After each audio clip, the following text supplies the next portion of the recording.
And I think you'll find it really interesting. So, George? Thank you. Thank you all. Thank you, Dimitris. Thank you, Parish Parish Council, for this invitation. I speak from my heart, and that's what you must understand. I'm FOB, Fresh of the Baltic, so many of these things are very intimate to me, and I will be talking not just about the OXI Day, but the transformation of Greece from a small regional state to a near world power, as it happened within just 20 years, and then ultimate disaster and resurrection. So it was an interesting cycle that happened just 100 something years ago. That's why I say a nation is changing.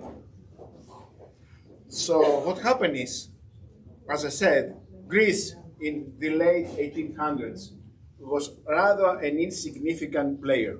Nobody cared about us, really. Even the king was a second or third in line to become prince somewhere, and we made him king, King George. So they didn't really worry about us. The big powers were elsewhere. We are just a little bit in the corner of the Southern Balkans.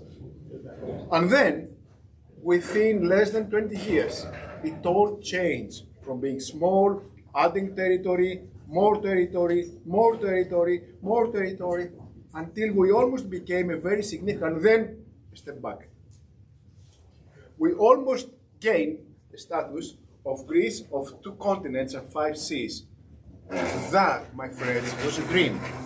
That was a national dream for centuries. It was called the Megali Idea, the great idea, to resurrect the lost glory of the Byzantine Empire. And that was the national psyche that was reverberating through our souls. This didn't happen, and I'll explain you why.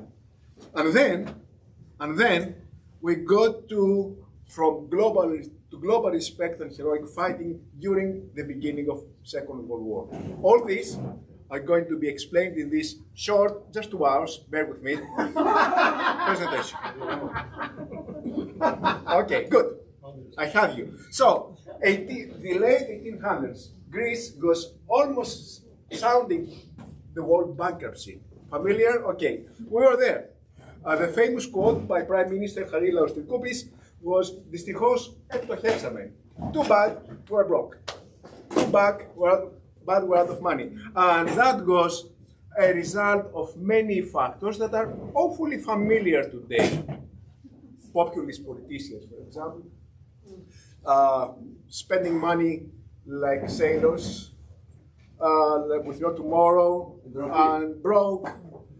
Not only that, but we had the fine idea of attacking the Turks in 1897 with no preparation. That was the dumbest of ideas we ever had. We provoked them, we shouldn't have, because we were not ready. And, let's say, we were beaten. We were beaten bad.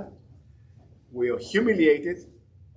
And this previously regional little player became a defeated regional little player, owing money to everyone. International IMF came in. Sounds familiar? Yes. History is repeating itself, right? And basically, we bankrupt and we foreclosed with the entire country, and things were really not good at all. Defeated, bankrupt, nobody cared for us other than, who are you? And then something happened. This embarrassment awoke us. So what happened is that certain people took the pride and say no more. And this happened in the year 1909 with the movement, so to say, of stratiotikos synthesmos, meaning the connection of the high-end militia brass that revolted against the situation. Interesting, they did not take power. They demanded political changes by force because they saw there was no other way. So this stratiotikos synthesmos, Nikolaos Orbas was the leader, forced changes in the country, and things started to change. Anagenesis, they called it, Zitos, Atos, glory to the army, etc., etc. The changes were revolutionary, inspired. They forced, for example, the king not to appoint every little child of his to be general of the army, because that's what he was doing. One thing. Changes in the way the local economy was distributed from the farmers to the distribution, to the taxation, to the transportation.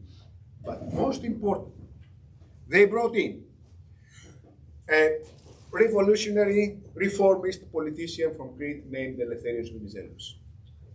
They say he will be the prime minister. He was known to have been very, very successful in Crete, and he was one of the few figures I will talk to you about. Yes?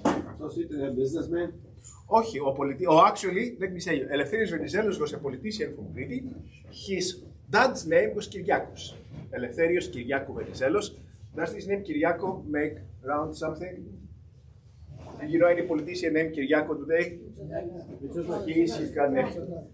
Mitsotakis is his grandnephew. Just to make the connections.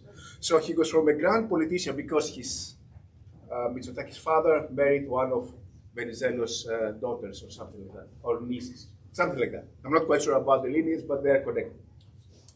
So Venizelos was a grand politician, lawyer by trade, I believe, but he had made enormous success in Crete, and they brought him to Greece, and he forced upon his new vision. Really, he said, this is the new vision.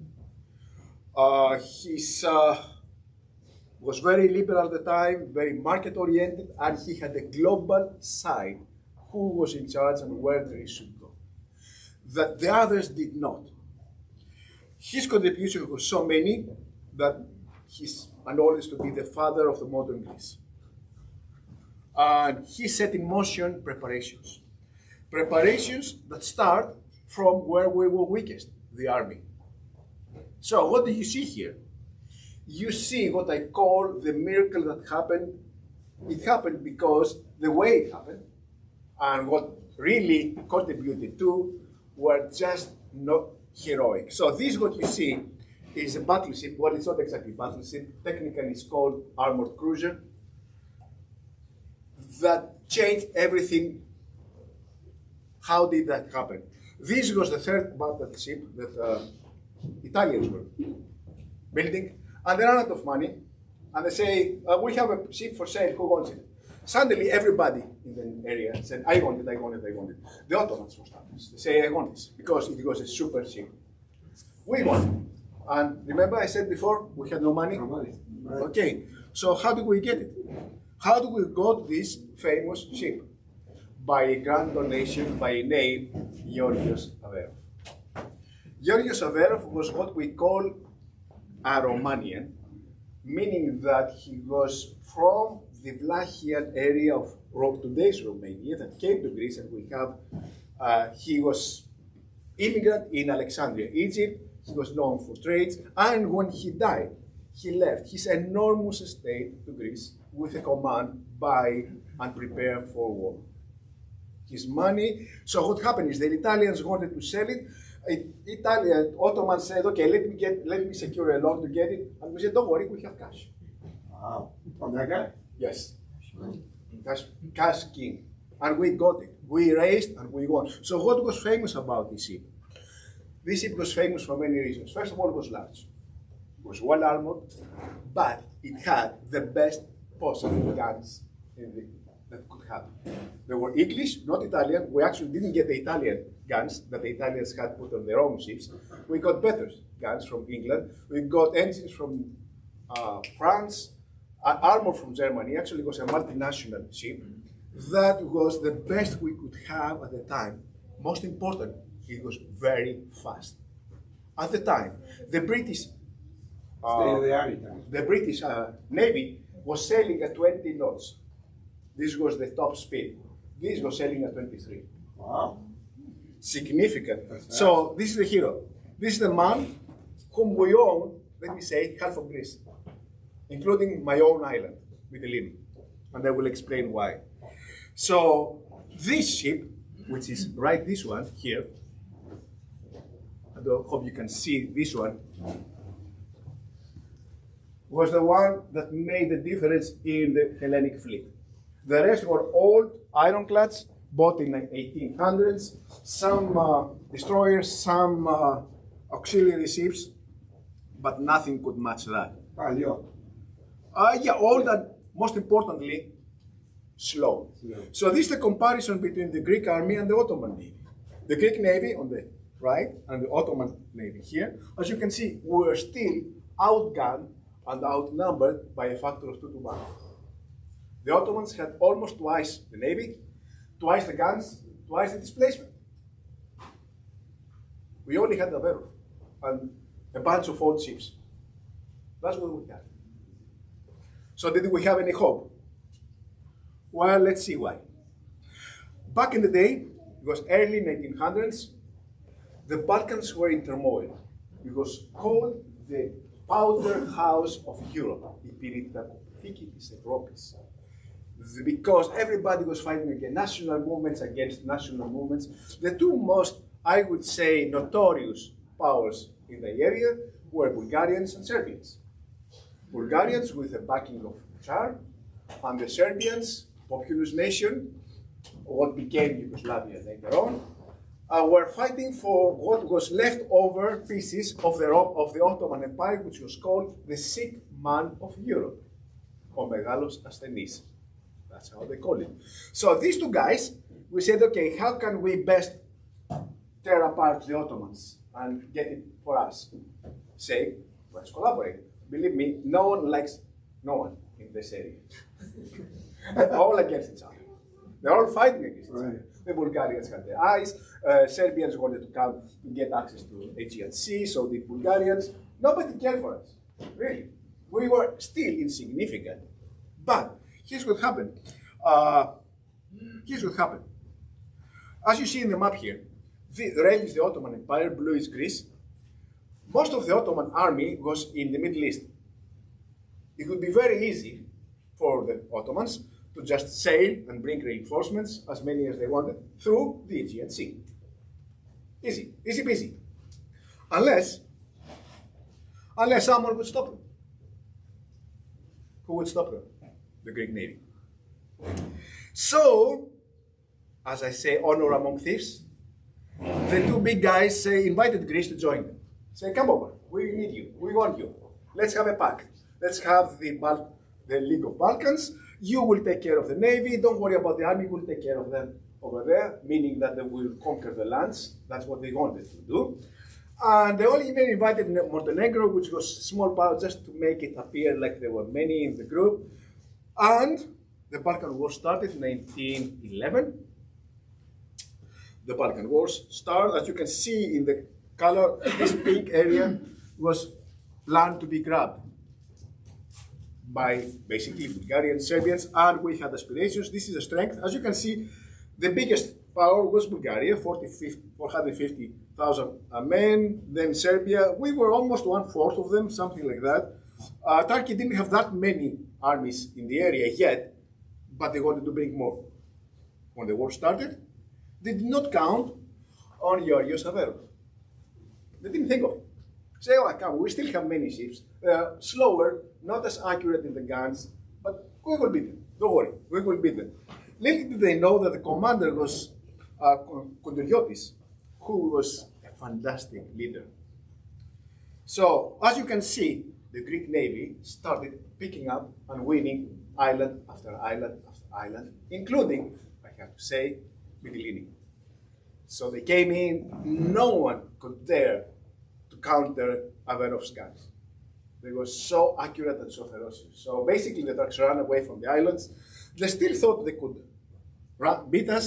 So what happened is we conquered Limnos and we blocked the exit of the Ottoman army from Dardanelles or Cape Eli. So they blockaded. So once this happened, all the islands were just so happy, so elated. As you can see, these are newspapers from Mytilene. Wow. And what happened is, another thing I want to tell you is they matched the days of arrival to national holidays and local holidays. So in Mytilene it was November the 8th, the feast of Taxiarchis, everybody in Mytilene is either Taxiarchis, Mytilene, Taxiarchula, Michalis, or something else. So celebration happened, and the islands were liberated, and he conquers Koutourio, Pavlos Koutourio, he conquers Tenedos, the island just outside the Dardanelles. He sits there and he sends a telegram to the Ottomans, which reads, «Καταλάβαμεν Τένεδον, αναμένομεν αντίπαλον». Στόλο, I will translate. «Εάν στόλος αστερείται για άνθρακες, είμαι προθυμότατος παραχωρήσω, Κουντουριώτης». Meaning, we are here in Tenedos, we're waiting for you. You don't have coal? I'll lend you some. Come out and fight. Come out. He provokes them. Because he knew what he would do. He knew Averov, he knew what that ship could do. So when the day came, in the Battle of Eli, he sends his signal. I will read it in Greek. Sorry, I'm a little bit emotional here. I will translate. Με τη δύναμη του Θεού, τα σευχάς του βασιλέως και εν ονόμα του δικαίου, πλέον με θορμής ακαθέκτου και με την πεποίθηση της νίκης εναντίον του οχθρού του γένους. With glory of God, the wishes of our King, and in the name of justice, I sail with unopposed and unstoppable, with a belief of the victory against the enemy of the nation. That famous signal started the Battle of Eli.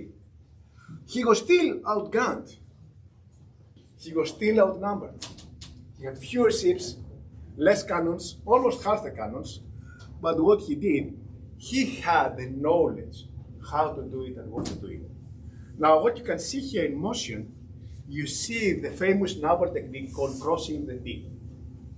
Meaning that if you have a ship that is accurate and fast, fighting slower and less accurate ships, the ships line up single file, typically, so you go crossing them, so your guns, all of your guns, are aiming at them. They cannot fire at you, because if they fire at you in this direction, they will hit their own ships. So only the first ones could fire, and only of the first ones, the front guns. So basically, he managed to cross it. You can only do it if you know how to sail, if you know how to really fast your ship is. It was faster by 5 knots compared to the others. And if you know how to lead, and he led. And he beat the Ottomans badly. That entire ship, itself, alone, practically. The others were there to distract the navy. And he managed to do it not only once, twice. Battle of Eli and Battle of Limes. He became a legend, and he denied any reinforcement to the Ottomans. So the Ottomans were left alone with a little army, fighting 3 armies, Greece, Bulgaria, and Serbia. The Greek army advances, victory after victory, and then in the end, the prize, called Thessaloniki, was conquered by a pact. So basically the Turks surrendered after losing so many battles. So here's what we see. The Ottoman commander named Hasan Taksim Pasha, that you see here, signs the pact to give Thessaloniki to Greeks on the day of 26th of October, the feast of Saint Demetrius in Thessaloniki. It was matched. Matched because for many, many reasons. I learned a lot when I was reading about him just a few days ago. He was not actually Turk, he was Albanian. He was married to a Greek Muslim lady. And he believed that since they got Thessaloniki from us, the Greeks, centuries ago, they should return to us. Most importantly, he did not want to give it to Bulgarians, who were known to be ferocious. He knew that had the Bulgarians got to Thessaloniki, there would be massacre in the city, there would be, his army would be torn to pieces. So he signs the pact. Now, I want to show you a few more. This guy, Ioannis Metaxas, I'm mentioning this, he's the second significant figure. He was the chief of, I wouldn't say chief of staff, he was in the, chief of staff was King Constantine, well, Crown Prince Constantine at the time. and he was his adjutant. So he was the advisor, military advisor. And he got that. And also another figure, the guy with the face here, is Taksim Passan's son, who actually, after that, became Greek, naturalized Greek, stayed in Greece, his family stayed in Greece, his family is still in Greece. So, liberation came. The dream of getting the single most important prize was won not by the Turks, actually, but by the Bulgarians. The Bulgarians were the ones who wanted it, badly. They were ferocious, they were screaming for our victory. So we have celebrations. Anastasios ημέρα, λαμπρινόμεν, Πανέλληνες, celebration the king. King George enters Thessaloniki, and here's what happens after the war. What you see, the changes, victory, land. Something happens in rapid succession. King George gets assassinated in Thessaloniki a few days later. His son Constantine becomes king, and Greece enters World War I pretty soon. Things start to get ugly, very ugly.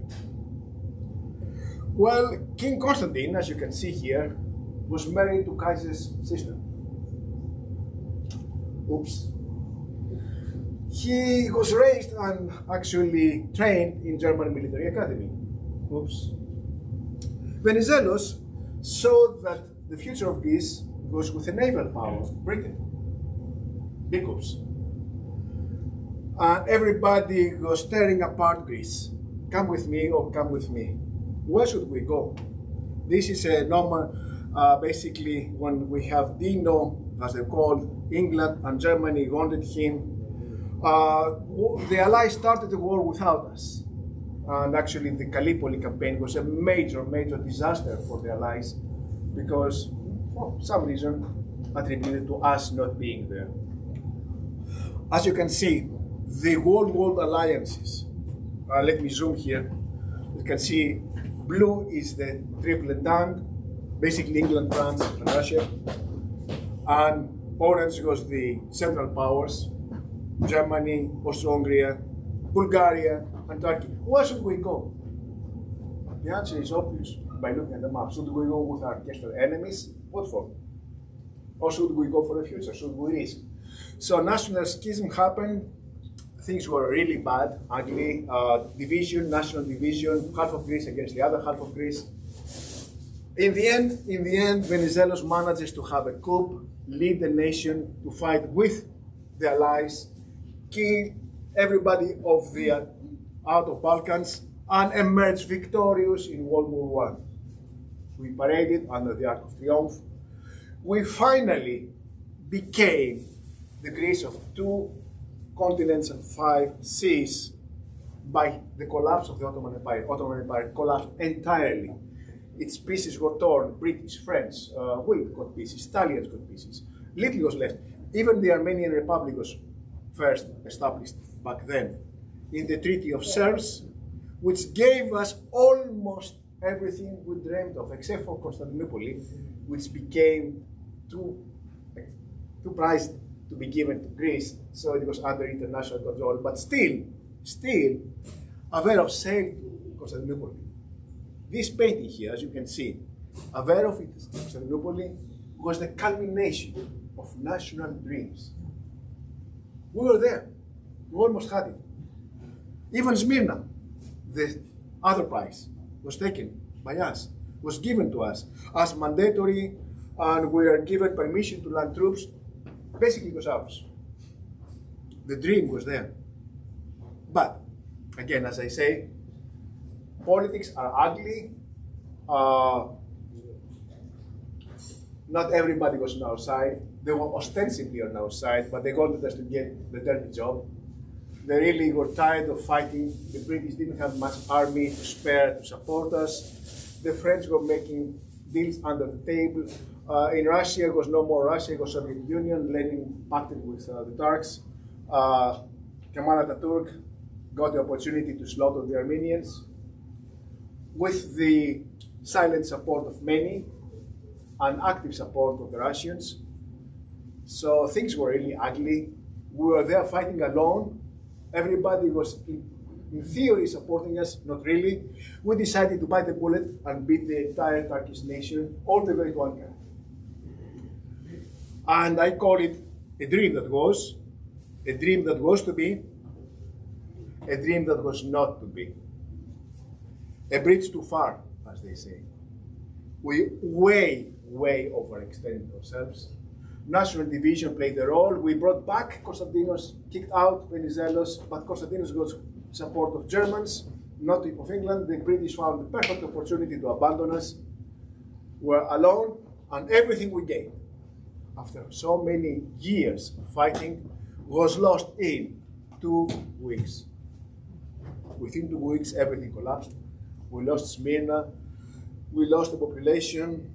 The generals surrendered en masse, what I call the big retreat. Smyrna was burning.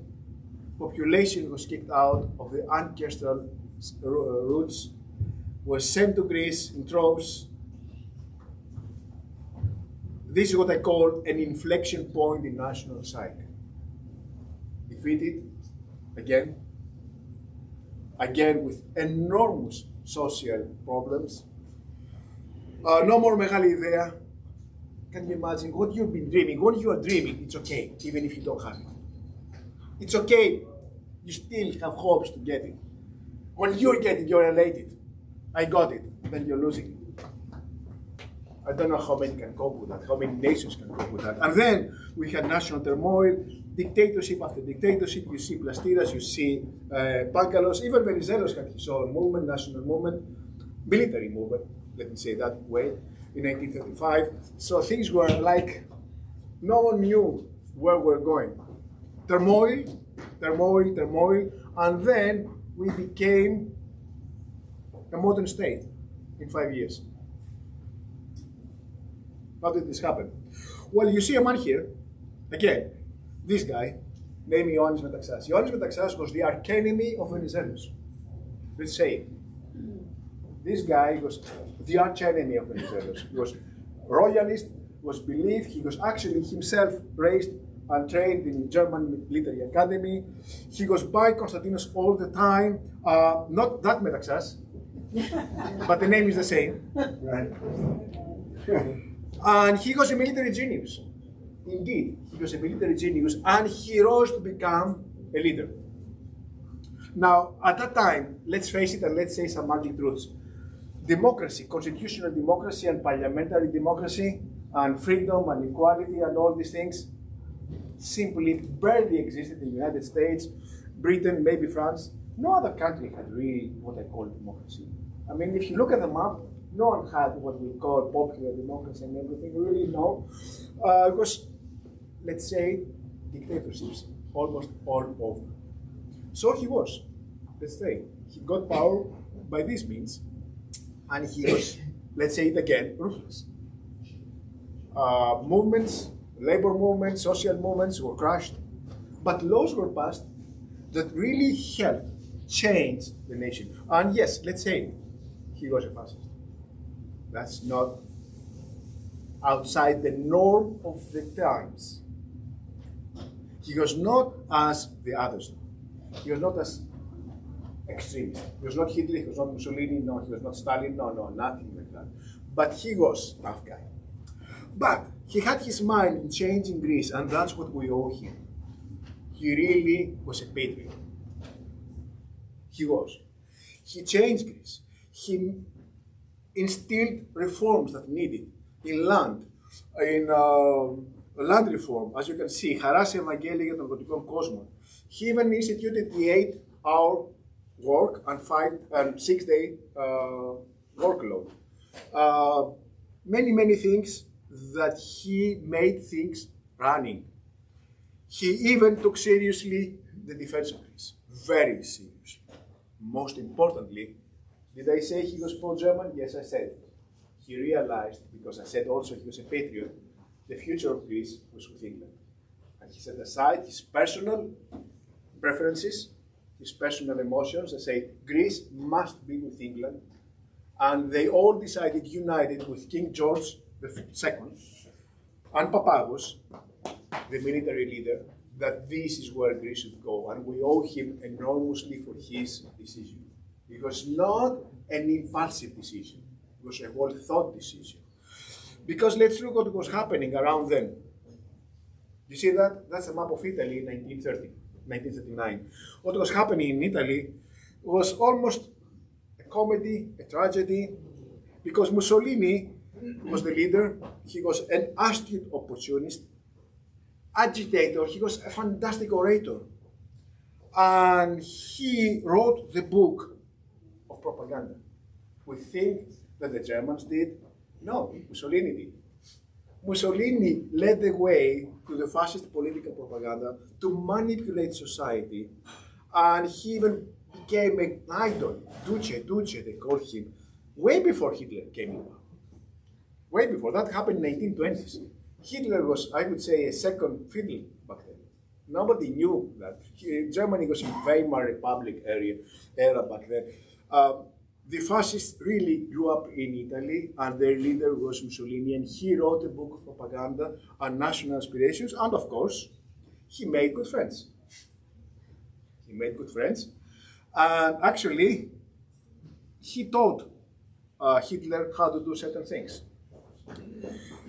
So he starts to have aspirations of resurrecting empire. The first piece of grab was Albania. He said, okay, that's easy.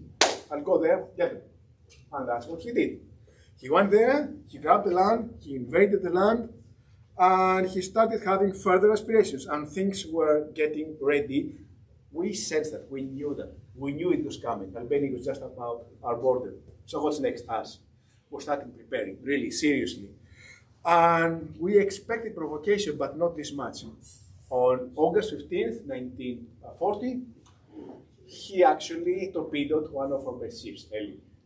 The ship was anchored in Tinos in celebration of the feast of Megalohari. And he simply sent his submarine to torpedo it. And he did. So he did. Did we know it? Yes. Did we say no? It's just a really. Silently, we did not respond. We said unknown torpedo, kill our ship. Unknown, excuse me, I would say something, but it's not appropriate. Right. Unknown? No, it was not unknown. We just silenced. We said nothing, really. We were provoked. We didn't respond. Because Mussolini was seeking the space to breathe. Sounds familiar? The vital space that Germany used later? He invented the word. He wrote the book. He called it Spazio Vitale, vital space. Italy was armed to the teeth.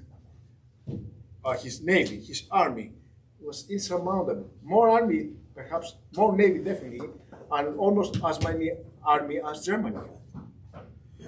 But Greece was prepared. Greece was prepared by Metaxas and the leadership. The army was well stocked, well prepared, well trained. Borders to Bulgaria, because we didn't expect Albania, we expected Bulgaria to invade us. Draft was increased, mobilization plans, and Papagos was given the basically blank check to run the army. Alexandros Papagos was the leader of the army at the time, and basically starting to preparing some alliances. Can you believe it that we were allied with Turkey at the time? Yes, we did. Protect our borders. Did they honor that? No, they did not. But we did it. Anyway, we did it, and we started rising to the occasion to prepare the nation. So, on the eve of 28th, 3 o'clock in the night, Grazzi goes to Metaxas, saying, let me go through your lands unopposed, I will take whatever I want. Metaxas said no. The exact phrase was, allos c'est la guerre, meaning that, well, we are going to have war. That's the exact phrase. Was he wise in doing so? Let's look at the map. What do you see? Blue and almost blue were either Germany-Nazi alliances or almost alliances. Franco was not exactly allied, but he was with them anyway. Stalin had a pact with the Nazi. Basically, who was with us? No one. Only Britain. Britain was left alone. Italy, France had collapsed. Belgium, Norway, Holland, Poland was gone. Who was with us? No one, really. Who was going to support us? Yet, we said no. We said no because we knew that that was wrong for the country. We said knew, although we were going perhaps eventually to lose, but we were going to give the fight. So 5:30 a.m., even before the ultimatum was expired, the invasion started, and we said no, not just the leadership, the entire population. Morale was sky high.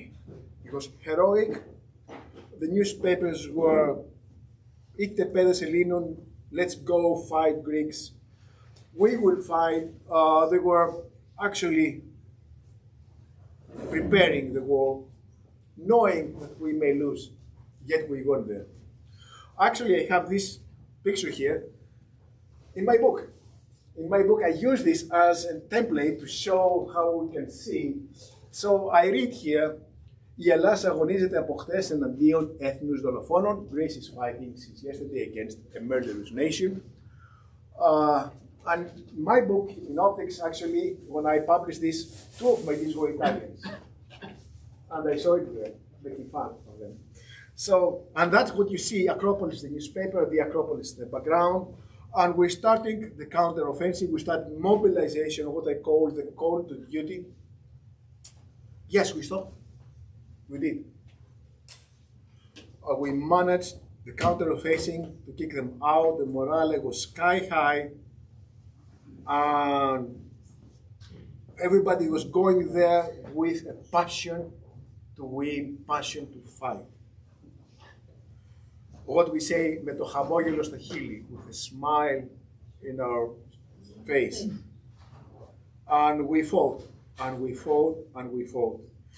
Greeks had Italy, the first Allied victory in World War II. Until then, all fights, all battles were lost. Even the Desert Fox was winning in Africa. So things were the first ever victory of the Allies against the Nazis. The first victory ever was celebrated, and it was not an easy one at all. It was fought over rugged terrain, mountainous, the Pindus mountainous range, over very harsh winter. Snow was there. We had to bring supplies by mules over mountain ranges. Still, we got the charge of aera, meaning air. Let's win. And this is a famous painting showing Greek soldiers fighting, charging, fearless against the invader. And not only we repelled them, and we also entered the neighboring country, took back territories that once belonged to us. So newspaper said, Italians surprised by Greek attacks. Yes, they were surprised. Surprise we gave them, right? That's the Greek counteroffensive that we drove them. Basically, we're going to drive them to the sea, send them back to Italy, swimming, preferably. That was the plan. Again, like I said, over harsh winter. Winter was so bitter that year. Snow was everywhere. Plowing through a bitter winter, carrying, pulling, and biting and fighting frostbites. So I'm going to read something which is called Axios Esti by Elitis, Odysseus Elitis.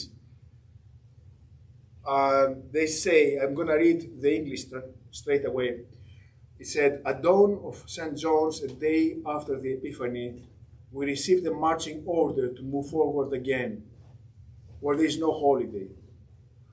We had to catch the lines that the Artam men had held until then from Himara to Tepeleni, because they were fighting from day one, non-stop, and half of them were gone and couldn't take it anymore. We had taken 12 days break in the villages, and just when our ears were accustomed again to the sweet crackles of the earth, and getting used to a dog barking or the sound of a distant bell, there it goes. The marching order says, necessary to return to the only sound we knew, the slow and heavy thunder of cannons, the dry and fast crackle of machine guns. Night upon night, we worked without a break, single file, almost in the blind, painstakingly, detaching the foot from the mud, where at times it sank to the knee, because most often it drizzled in the streets as well as in our souls. And the few times we stopped to rest, we had no words to exchange, staying silent, having just a torch, sharing erasing one by one. Or sometimes, if it was convenient enough, we would hastily untie the clothes and scratch like crazy for hours until blood flowed. But the fleas were up to our necks, and this was more intolerable than fatigue itself. Finally, once the whistle sounded in the dark, a sign that we're moving again and again, as if we were pulling forward before dawn when the planes would target us. Because, as God had in custom, light always down at the same time. Άσμα ηρωικό και πένθυμο για το χαμένο αντιπολαγό της Ορθαγγλίας. That was a sacrifice, because it was really heroic. And heroic were the men, heroic were the women, supporting, bringing, knitting, carrying on their backs supplies, ammunition, gunpowder, through the snow. And that's what you call heroes and heroines of 1940. And it was not at all easy, not at all joyful. Casualties and losses, many, thousands killed, 20,000 almost, 50,000 wounded, total combat losses almost 90,000. But all I say is, the frostbite cases, 25,000 people. Wow. 20 because of the winter. It was glorious, yes, at a very high price. We destroyed his death traps.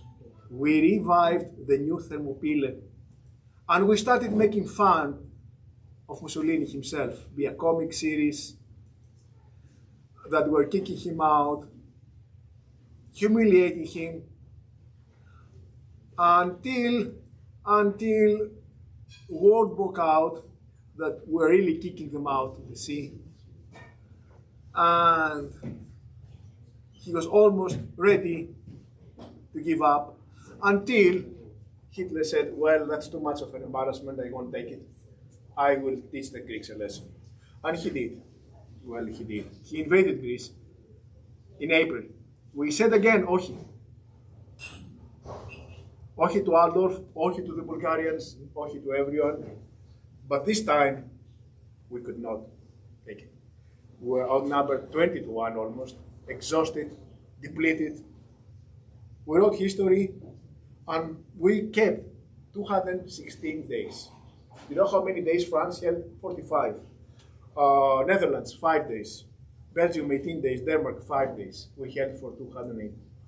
And what I see, this is the telegram sent to the Greek ambassador by Franklin Roosevelt. But I want to show you something else now that we are ready for it. I hope you can, this will play.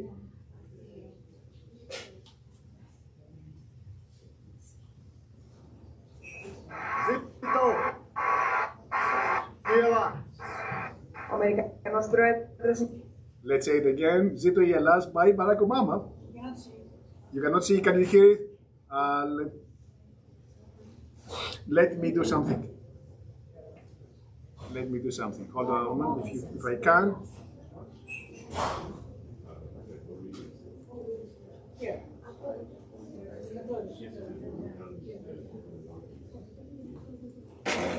Αλλά την υποστήριξη που χρειάζονται.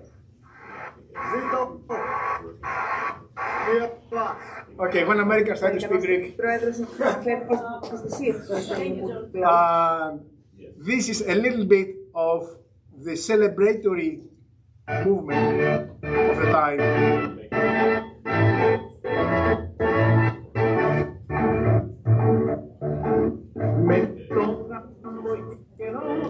So the national support, keep up morale high, was in many ways translated into humiliating Mussolini.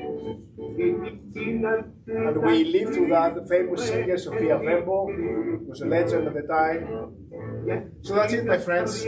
We wrote history, we can. That was not easy. More and more than all my years of taking history. Any questions?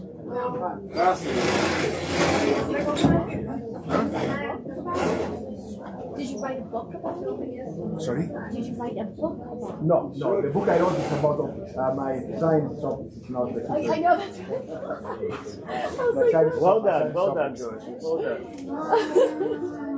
They all said yes? Yeah. Okay. Τι είπες, καλά, δεν πήρες το ίντερνετ. Jim, did you read the book? That was a lot of work to put that together. Oh no, it was actually it was live streaming on YouTube, so I took those automatically recorded. Okay. No, Because so I this want very my good. boys to watch it. Oh, okay, yeah. They're in history. Oh, are they really? Oh, Okay, yeah. yeah, so- Well, they should know about this. This is part of the. Yeah, exactly. I used to love listening to Michael Pooh, like all his stories, because he was in the bands, like all the stories with the war and all that. Really Okay, good Dimitri. stuff. Well, you were obviously born after. I was born in 67. Yeah. So you didn't, but your parents. Oh no, my mother, according to my grandfather, was quite a collaborator with the Germans. She was accepted all kinds of candy and chocolate from them. They were living on the second floor. When the Germans came in the village, they commandeered a lot of the houses. So especially the ones that they came, so they were on the second floor, and everybody else had to make do on the first floor, you know. So I know. My aunt's husband's father was a dentist straight in Athens, or around the suburb with the sections of Athens. Did you know about the Vero? They came in. Or did you know about the Vero? They named him, his father, dental work on the church. And then they tried to capture him. He was only 12 years old. They captured him and all the boys in town. Εσύ Ελλάδα δεν And my uncle, my Αν δεν σταματούσαμε τους τόπους εκεί, τότε πρώτα οι Βούλγαροι his friend, οι Σέρβοι, και άμα σε πήραν τίποτα. Θα κάνουν όλα αυτά. found out that they Yeah, because when they were doing a lot of reprisal shootings, it was usually either 12 in a row or 14 in a row. Yeah, so there was quite a few, some people consider kids, and they are kids. It's a little rainy.